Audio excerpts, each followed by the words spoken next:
తీర్థప్రయాణం channel వీక్షకులకు నమస్కారములు. చదువుల తల్లి విద్యాదేహి అయిన శ్రీ జ్ఞాన సరస్వతి అమ్మవారి విశిష్ట ఆలయము బాసర పుణ్యక్షేత్రమును గురించిన విశేషాలు ఇప్పుడు తెలుసుకుందాము. మన భారతదేశంలో ప్రఖ్యాతిగాంచిన సరస్వతి ఆలయాలలో అన్నిటికన్నా ప్రముఖమైనది తెలంగాణ రాష్ట్రము నిర్మల జిల్లా గోదావరి నదీ తీరమున గల బాసరలో వేంచేసి ఉన్న శ్రీ జ్ఞాన సరస్వతి అమ్మవారి దేవాలయము. ఇటువంటి మహిమాన్విత ఆలయము మన తెలుగుగడ్డపై ఉండటం మన అదృష్టము. ప్రతి ఒక్క తల్లిదండ్రులు తమ పిల్లల ఉన్నత చదువులు చదువుకొని ఉన్నత స్థాయిలో ఉండాలని ఆశపడుతుంటారు. ఆ విధంగానే తమ పిల్లల చేత మొదటగా అక్షరాభ్యాసము చేయించేందుకు భక్తుల కోరికలు తీర్చే శ్రీ జ్ఞాన సరస్వతీ దేవి దేవాలయము బాసరకు వచ్చి ఆ దేవి ఆశీస్సులు పొందుతారు. అమ్మవారికి ఎంతో ఇష్టమైన వసంత పంచమి రోజున, అలాగే దసరా నవరాత్రులలో సరస్వతీ అమ్మవారి మూలా నక్షత్రం రోజున వేలాదిగా తరలివచ్చి పిల్లలకు అక్షరాభ్యాసము చేయించడం వల్ల అమ్మవారి అనుగ్రహం లభించి వారు చదువులలో మంచి విజయం సాధిస్తారని నమ్ముతారు. ఈ యాత్రలో శ్రీ జ్ఞాన సరస్వతి అమ్మవారి ఆలయ దర్శనము చాలా ముఖ్యమైనది. ప్రధాన ఆలయములో ముగ్గురమ్మల మూలపుటమ్మగా ఆ జ్ఞాన సరస్వతీదేవి మూల విరాట్టుగా కుడివైపున వైకుంఠ నివాసి అయిన శ్రీ లక్ష్మీదేవి ప్రశాంత చిత్త వదనముతో భక్తులకు దర్శనమిస్తుంటే చూస్తున్న మన జన్మ ధన్యమైపోతుంది. యా కుందేందు తుషారహార ధవళ, యా శుభ్ర వస్త్రావృత, యా వీణా వరదండ మండితకర, యా శ్వేత పద్మాసన, యా బ్రహ్మచ్యుతి శంకర, ప్రభుతి విద్ధైవ సదా పూజిత, సామాం పాతు సరస్వతి భగవతి నిశ్శేష జాడ్యాపహ అంటూ ప్రార్థిస్తూ అమ్మవారి మూర్తిని మనస్సు నిండా నింపుకుని ముందుకు కదులుతారు భక్తులు. గర్భగుడికి ముందు భాగములో ఉన్న మంటపములో విధిగా ఉంచిన పీఠముపై అమ్మవారి పంచలోహ విగ్రహము, ముందు భాగములో అమ్మవారి వెండి పాదాలు ఉంచి భక్తుల కోరిక మేరకు కుంకుమార్చనలు నిర్వహిస్తారు. ఈ యాత్రలో మరొక ముఖ్యమైన ఘట్టము పిల్లల అక్షరాభ్యాసము.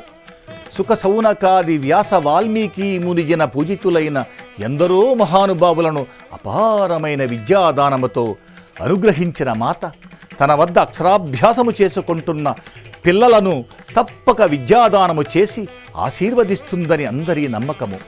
ఈ నమ్మకంతోనే వేల సంఖ్యలో తమ పిల్లల అక్షరాభ్యాసమును అమ్మవారి సన్నిధిలో శాశ్వతంగా జరిపించుకుంటారు భక్తులు. అక్షరాభ్యాసం కోసం ఆలయ కమిటీ వారి ఏర్పాట్లు చాలా చక్కగా ఉంటాయి. దీనికి సంబంధించిన టిక్కెట్లు దేవాలయం ముందు భాగంలో తీసుకునవలసి ఉంటుంది.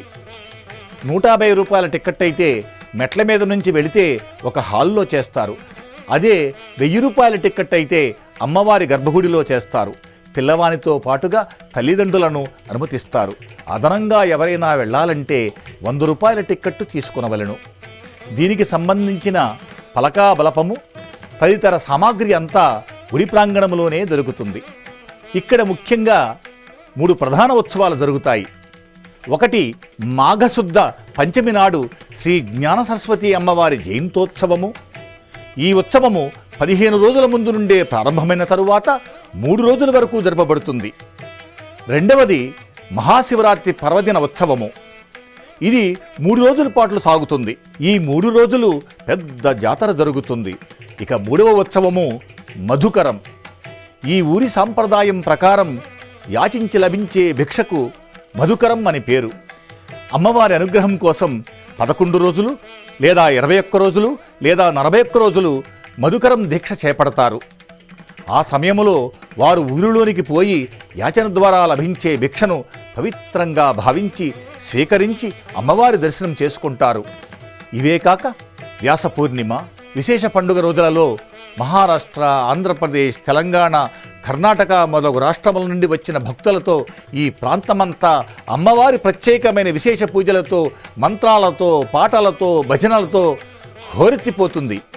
బాసర క్షేత్ర స్థల పురాణ విషయానికి వస్తే కురుక్షేత్ర యుద్ధము తరువాత వ్యాసుల వారు ప్రశాంతత కోసం దండకారణ్యములో సంచరించుచు పచ్చని ప్రకృతితో రమణీయమైన గౌతమీ నదీ పరివాహక ప్రాంతమున తన శిష్యులతో నివసించారు.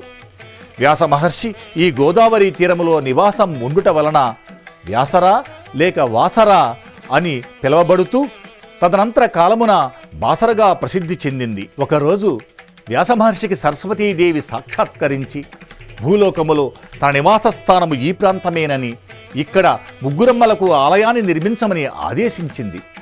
అమ్మ ఆజ్ఞ మేరకు వ్యాసుడు నదిలో నుంచి 3 గుప్పెళ్ళు ఇసుక తెచ్చి 3 దేవతామూర్తుల సైకత శిల్పాలని తను ఉండే గృహలో ప్రతిష్ఠించారు. ఆ రూపాలే ఇప్పుడు గర్భగుడిలోనున్న శ్రీ జ్ఞాన సరస్వతి, శ్రీ లక్ష్మి, పశ్చిమ భాగాన నెలకొని ఉన్న మహంకాళి అవతార మూర్తులని పురాణగాథలు చెబుతున్నాయి.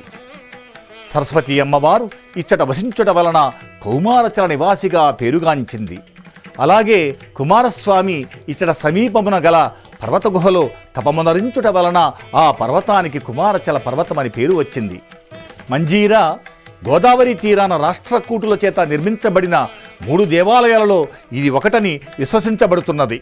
నాందేడు రాజధానిగా నందగిరిని పాలించిన బిజలుడు అనే కన్నడ రాజు ఈ ఆలయాన్ని 6వ శతాబ్దంలో నిర్మించాడన్న కథనము కూడా ప్రచారంలో ఉంది.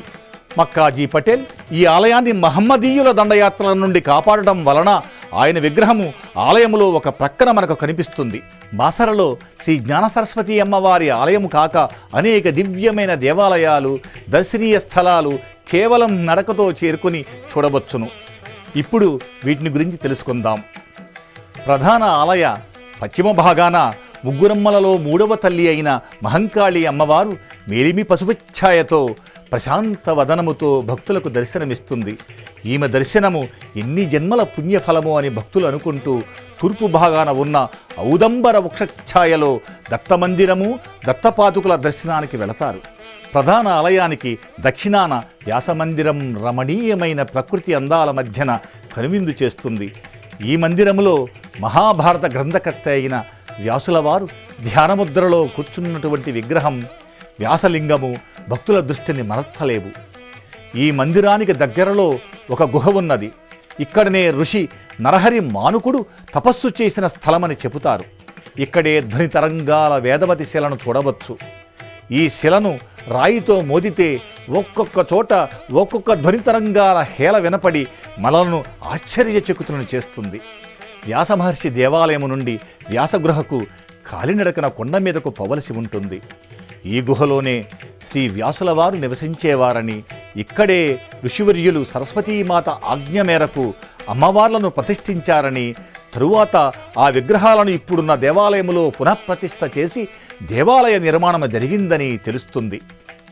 ఈ గుహలో ఉన్న వ్యాసమహర్షి విగ్రహము అమ్మవారి మూర్తిని చూస్తున్నప్పుడు అనిర్వచనీయమైన అనుభూతిని పొందుతారు. బాసర వచ్చిన భక్తులు ముందుగా గోదావరి నదిలో స్నానమాచరించి అమ్మవారిని దర్శనము చేసుకునటం ఆనవాయితీగా వస్తున్నది. కందుకుర్తి వద్ద పసుపువాగు, మంజీరా, గోదావరి నదుల సంగమంతో ఈ పవిత్ర క్షేత్రం వద్ద గోదావరి ఉత్తరవాహినిగా ప్రవహించటం వలన మరియు అమ్మ ఈ ప్రాంతంలో నివాసిగా ఉండటం వలన ఈ విశేషమైన కారణాలతో ఇచ్చట గోదావరి నదిలో స్నానమాచరించటం అత్యంత పవిత్రంగా, సర్వపాపహరణంగా భావిస్తారు. అలాగే దీనికి సమీపములో వ్యాసతీర్థము, వాల్మీకి తీర్థము, విష్ణు తీర్థము, ఇంద్రతీర్థము, సూర్యతీర్థము, గణేశ తీర్థము, పుత్రతీర్థము, శివతీర్థము అనే 8 పుష్కరిణీలు ఉన్నాయి. గోదావరి ఒడ్డున గంగమ్మ తల్లి విగ్రహ దర్శనం భక్తులను పరవశింపజేస్తుంది. అలాగే గోదావరి నదిలో బోటింగ్ షికారు చాలా ఆహ్లాదంగా ఉంటుంది. వేద పాఠశాల ప్రధాన దేవాలయం నుండి సుమారు 2 కిలోమీటర్ల దూరంలో ఉంటుంది. ఇక్కడ విద్యార్థులు వేద పాఠాలను అభ్యసిస్తుంటారు. ఈ పాఠశాల ప్రాంగణములో మహాకాళికి ఇరువైపులా మహాసరస్వతి, మహాలక్ష్మిల విగ్రహాలు చూపరులను కట్టిపడేస్తాయి. ప్రధాన గురువుగారు గరికతో పిల్లల నాలుకపై బీజాక్షరాలు వ్రాస్తారు. దీనివలన పిల్లలకు చక్కని విద్యాజ్ఞానము కలుగుతుందని తల్లిదండ్రుల నమ్మకం. ఇచ్చట ప్రభుత్వం వారు త్రిబులైటిని నెలకొల్పటం ఆనందకర విషయము. అలాగే గవర్నమెంట్ వారు ఈ ప్రాంతాన్ని మరింత సుందరంగా తీర్చిదిద్దితే అధిక సంఖ్యలో భక్తుల రాకతో ఈ పరిసరాలు కళకళలాడుతాయనటంలో సందేహం లేదు. అమ్మవారి ఆలయము ఉదయం 4:30 గంటల నుండి రాత్రి 8 గంటల వరకు తెరచి ఉండి మధ్యన 2 గంటల నుండి 6 గంటల వరకు మూసి ఉంటుంది. ఇచ్చట వివిధ ఆర్జిత సేవలు లభిస్తాయి. కుంకుమ పూజలు, అక్షరాభ్యాసము, వాహన పూజలు, సత్యనారాయణ వ్రతములు, శాశ్వత అభిషేక పూజలు, ఇంకా వివిధ సేవలు లభిస్తాయి. వచ్చే భక్తులకు దేవస్థానం వారు అనేక వసతులు ఏర్పాటు చేస్తున్నారు. ఈ ఆర్జిత సేవలను దేవస్థానం వారి రూములను ఆన్లైన్ ద్వారా బుకింగు చేసుకునే సదుపాయాన్ని ఈ మధ్యనే కల్పించారు. ఇవే కాక ప్రైవేటు వారిచే నడపబడుచున్న లాడ్జీలు, హోటల్ గదులు, పలహారశాలలు, భోజన సదుపాయాలు ఉన్నాయి. ఈ ఆలయము హైదరాబాద్ నుండి సుమారు 200 కిలోమీటర్లు, నిజామాబాద్ నుండి 35 కిలోమీటర్ల దూరంలో ఉన్నది. బాసరకు దగ్గర విమానాశ్రయం హైదరాబాద్. ఇచ్చటి నుండి ప్రైవేటు వాహనాలు, క్యాబులు ఉన్నాయి.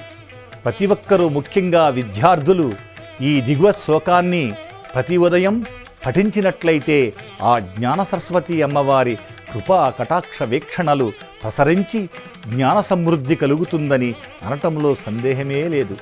శుక్లాం బ్రహ్మ విచారసార పరమామాధ్యాం జగద్వ్యాపినీం వీణా పుస్తకధారిణీం అభయదాం జాడాధ్యానానందకారాపహాం హస్తే స్ఫటికా మాలికాంచ దదతీం పద్మాసనే సంస్థితాం వందేతాం పరమేశ్వరీం బుద్ధిప్రదాం శారదాం. ఇదండి మహామహిమాన్విత బాసర క్షేత్ర విశేషాల పూర్తి సమాహారం. ఆ తల్లి కరుణా కటాక్ష వీక్షణాలు అందరి మీద ప్రసరించాలని కోరుకుంటున్నాను. రియల్ ఫ్లిక్ డివోషనల్ ప్రోగ్రామ్ను చూస్తున్న ప్రతి ఒక్కరకు ధన్యవాదములు. మీ సూచనలను, సలహాలను దిగువ కామెంట్ సెక్షన్లో తెలియజేయగలరు. మరిన్ని తీర్థ ప్రయాణముల సమాచారం కోసం మా ఛానల్ను సబ్స్క్రైబ్ చేయగలరు. మరొక పుణ్యక్షేత్ర విశేషాలతో కలుద్దాం. నమస్కారం.